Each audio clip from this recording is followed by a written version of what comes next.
Now check that out, Chris. What do you think? I think it's doing a great job. It really is.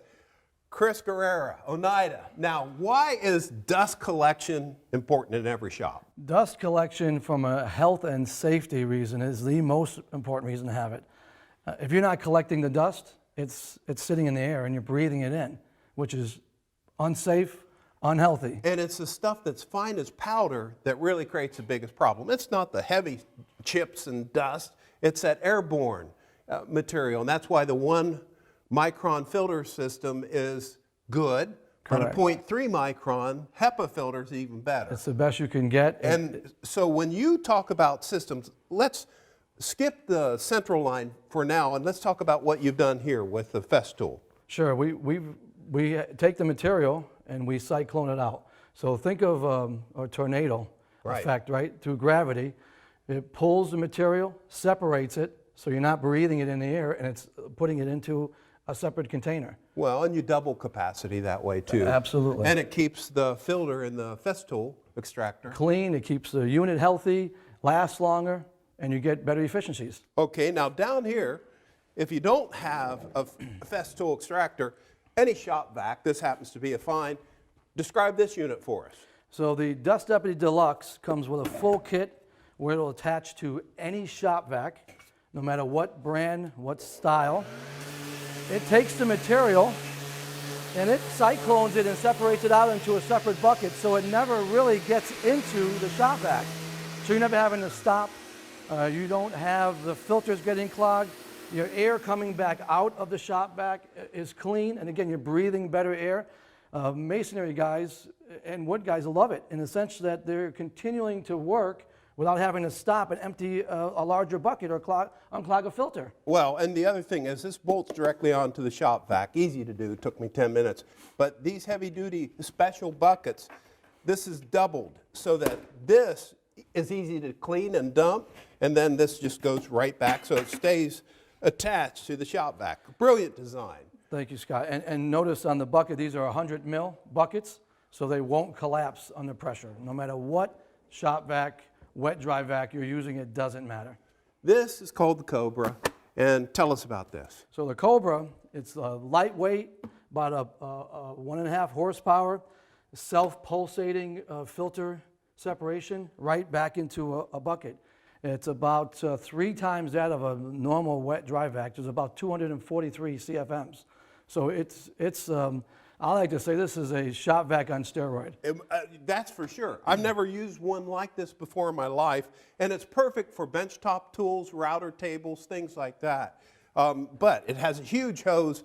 I guess that's how you call it, the Cobra, right? The way she's coiled Correct. up. And you can set up, when you're doing wood floors, you can set up 2 tools. You can have one doing the floor and one doing edger off of one system. So you don't need 2 systems to do the work. Okay, now, he's an expert in installing extraction ductwork, and you've seen what I've done with my ductwork here, and you've got a critique for me. I've got my quick disconnects here so that I can put it on and off to other tools, but what's your big gripe here about my install? So what I would say, Scott, for me, right, I'm a lean guy to start with, so I'm a lean Six Sigma manufacturing guy. I like everything off the floor for safety reasons, for space utilization. I like to put things up higher, keep them neat.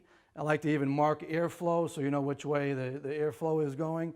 And I really want, when you walk into any one of my manufacturing operations, whether it's a wood shop or it's a world-class manufacturing operation, you can feel it, you can see it. You know where you are, everything's labeled, the workflow is in place, it eliminates duplication of processes, and it makes everybody, even at the work centers, more efficient. Okay, so your gripe is this should be going up. Yes. Okay, and then over and stub down. Correct. And the thing that I gripe about is loss of CFM, because for every 10 feet of run, for every right angle bend, you lose 10%. For every hose, you lose about 10% of CFM. Now, the way we've gotten around that is a 5 horse. Right. And when you do the install, make sure it's level. If your floor is not level, level it out, because that high milled perfect impeller, that metal impeller, that needs to be balanced. But I can do all the things you're talking about now that you've directed me because of this Gorilla duct that you have right here, which allows me to use these special clips to adjust the pipe to whatever length that I need so that it's super simple. In other words, just with a snap, easy for me to do, and then you put a pin in there and you can rebuild the line and make those adjustments. It doesn't get any easier than that. And this is called Gorilla duct. Correct. Okay, so we've stepped this down from a 7-inch line here to a 6-inch. Keep it as large as you can for CFM efficiency. So the YTs are pointed in the right way. Never use a T because you lose too much CFM. Do you see any problems here if it was going up? No, I think the way you have it set up, the connections are good. I just, from an organizational standpoint, and obviously for safety reasons, I like to keep it above. Okay, up it goes, okay. But then you come back over here and have a remote switch for this, but describe the 0.3 micron HEPA filter. So our HEPA filters really give you an opportunity to filter out any of the contaminations that are being extracted. And really, it allows for clean air again. Right. I mean, you know, you talk about some of the things that we mentioned earlier about the History Channel wanting to do a program with us on clean air. Right. And clean air in the workplace. These type of systems give you that opportunity.